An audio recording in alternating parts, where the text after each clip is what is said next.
আজকের এই ভিডিওটা অতি গুরুত্বপূর্ণ। দেখা মাত্র প্রত্যেকটা বাংলাদেশী নাগরিক এটা ভিডিওটা শেয়ার করে দিবেন, কারণ আমি যে তথ্যগুলো দিচ্ছি কাল সীমান্তে এক ভয়ানক ঘটনার উদাহরণ আমাদের সামনে চলে এসছে। আমি কালকে একটি ভিডিও বানিয়েছিলাম যেখানে বলেছিলাম ভারত থেকে কিন্তু আইসিস জঙ্গিরা ধরা পড়েছে এবং দিল্লি সহ আমাদের রাষ্ট্রের বিভিন্ন রাজ্য থেকে আইসিস জঙ্গিদের কিন্তু ধরপাকড় অভিযান চালাচ্ছে আমাদের সেনাবাহিনীর সদস্যরা।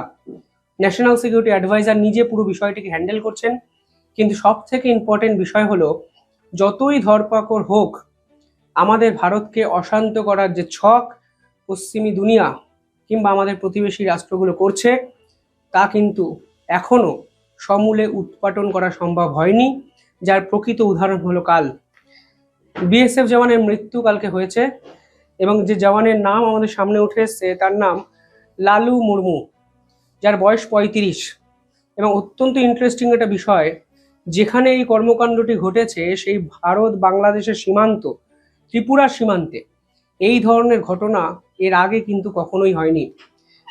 অনেক প্রশ্ন উঠে আসছে যে কারা হঠাৎ করে বিএসএফ জওয়ানকে হত্যা করলো।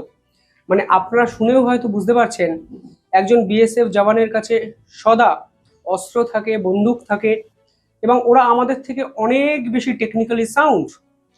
তা সত্ত্বেও বিএসএফ জওয়ানকে কেউ হত্যা করে চলে গেল সীমান্ত থেকে, সেটা ভাবলেই তো তাজ্জব হতে হচ্ছে। যদিও মৃত্যুর সঠিক কারণ আমাদের সামনে উঠে আসেনি, তা সত্ত্বেও এই ঘটনা কিন্তু প্রমাণ করে ভারত মোটেই সুরক্ষিত নয়। যে খবর আরো সামনে এসছে, যখন এই ঘটনাটি ঘটেছে ঠিক তার আগে একদিন আগেই ভারত বাংলাদেশ সীমান্তে বিএসএফ জওয়ানরা কিন্তু এক মস্ত বড় রেড চালায়।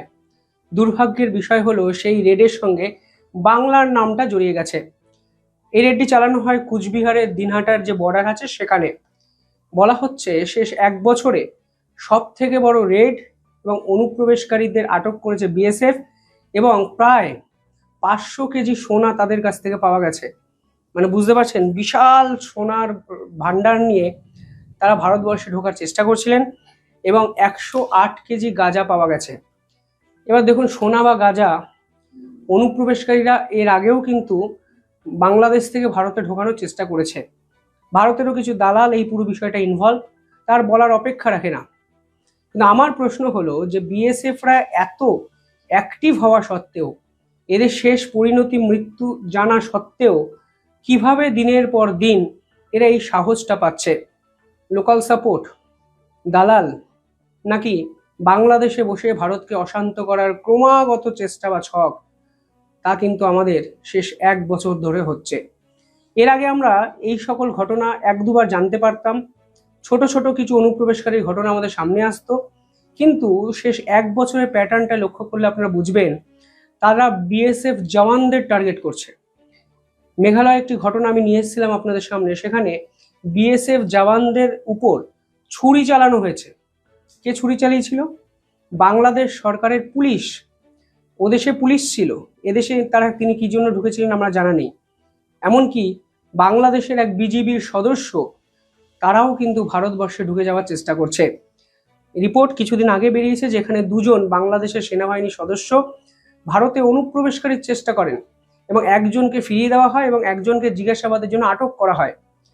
প্যাটার্নগুলো বোঝার চেষ্টা করুন, কারা কারা ইনভলভ হয়ে যাচ্ছে এই দুর্নীতিতে। বাংলাদেশ সরকারের পুলিশ, বাংলাদেশ সরকারের সেনাবাহিনীর সদস্য, এবং এর পিছনে পুরোটাই যে পাকিস্তানের আইসিসের মদত এবং আল কায়েদা জঙ্গি সংগঠনের মতো বড় লেভেলের খেলা, তা কিন্তু আর বলার অপেক্ষা থাকছে না। আর বলার অপেক্ষা থাকবেই বা কেন?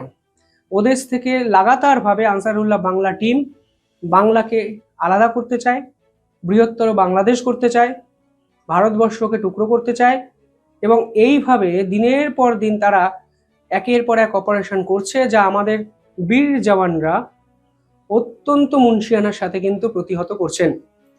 এই পুরো বিষয়টা আরো জটিল জায়গায় কখন চলে গেল, যখন নেপালে গণ অভ্যুত্থান আমরা দেখলাম। নেপাল এবং ভারত সীমান্তে এসএসবি পাহারা দেয়, আপনারা জানেন। এসএসবি রিপোর্ট বলছে শেষ একদিনে এই প্রথমবারের জন্য এত অনুপ্রবেশকারী নেপাল থেকে ধরা পড়েছে ভারতের বর্ডারে, যা ইতিহাসে এর আগে কখনো হয়নি। সেই রিপোর্টে পরিষ্কার বলা হচ্ছে একদিনে প্রায় ৮০ জন ব্যক্তিকে গ্রেফতার করে এসএসবি। নেপাল এবং ভারতের মধ্যে যে সীমানা আছে তার দৈর্ঘ্য ১,৭৫১ কিলোমিটার। এবার পুরোটা তো সেনাবাহিনী দ্বারা বা এসএসবি দ্বারা পরিচালনা করা সম্ভব নয়। কিছু নির্দিষ্ট জায়গা দিয়ে অনুপ্রবেশকারীর চেষ্টা করা হচ্ছিল এবং সেই সংখ্যাটা নাকি ৮০ জন। এবার আপনারা বলতেই পারেন নেপালের সাধারণ মানুষ যদি আমাদের দেশে আসে তাহলে অসুবিধা কোথায়? কিন্তু এরা তো সাধারণ মানুষ নয়। নেপালে গণ অভ্যুত্থানের পর যে খবর সকলকে চমকে দিয়েছে তা হলো নেপালের যে জেল, সরকারি কারাগার, সেখান থেকে প্রায় কয়েক হাজার বন্দি পালিয়ে গেছে এবং এই বন্দিরা ভারতবর্ষে ঢোকার চেষ্টা করছে, কারণ ভারতবর্ষে ঢোকা তাদের জন্য অপেক্ষাকৃত সহজ। এই যে বন্দি পালিয়ে যাওয়ার ঘটনার সাথে আপনারা ১ মাস আগে ফিরে যান। নেপাল বর্ডার থেকেই আইএসআই, আইসিস, আল কায়দা এই লেভেলের লোকজন যারা স্লিপার সেলকে ভারতকে অ্যাক্টিভেট করতে চাইছে তারা কিন্তু ঢোকার চেষ্টা করেছে। ১ সপ্তাহ আগের রিপোর্ট, এবং তারা ভারতবর্ষে ঢুকে দিল্লি, রাঁচি, হায়দ্রাবাদ, তেলেঙ্গানা, বাংলা, ঝাড়খণ্ড এই সকল জায়গায় ছড়িয়ে পড়ার চেষ্টা করছে, যা কালকে একটি ভিডিওতে আমি দেখিয়েছি আপনাদের। অর্থাৎ নেপাল বর্ডার, যে বর্ডারকে এতদিন অবধি সব থেকে বেশি সুরক্ষিত মনে হতো, কারণ অনেক নিয়মের শিথিলতা আছে, পারমিট লাগে না, খুব সহজেই এদিক থেকে ওদেশে যাওয়া যায় ভিসা ছাড়া। ফলে সেই শিথিলতাটাকে এবার পাকিস্তানের আইএসআই কাজে লাগাতে চাইছে। তা তো পরিষ্কার। একদিনে ৮০ জন নেপালি অনুপ্রবেশকারী ভিন্ন দেশের। এবার বোঝার চেষ্টা করুন যে কোন বড় বৃহত্তম ষড়যন্ত্রের সামনে দাঁড়িয়ে আছে ভারত। আরও ইন্টারেস্টিং ফ্যাক্ট আমি একটু আপনাদের বলছি। নেপালে পশুপতি মন্দির, তাকে আক্রমণের আওতায় নিয়ে আসা হয়েছে। এবার অনেকেই আপনারা বলবেন নেপাল তো হিন্দু রাষ্ট্রের দিকে এগোলো, এবং নেপালে ৯৯% মানুষ হিন্দু ধর্মে বিশ্বাস করে। এবার হিন্দু ধর্মে বিশ্বাস করা মানুষ কখনো মন্দিরের উপর কি আক্রমণ করবে? কখনোই নয়।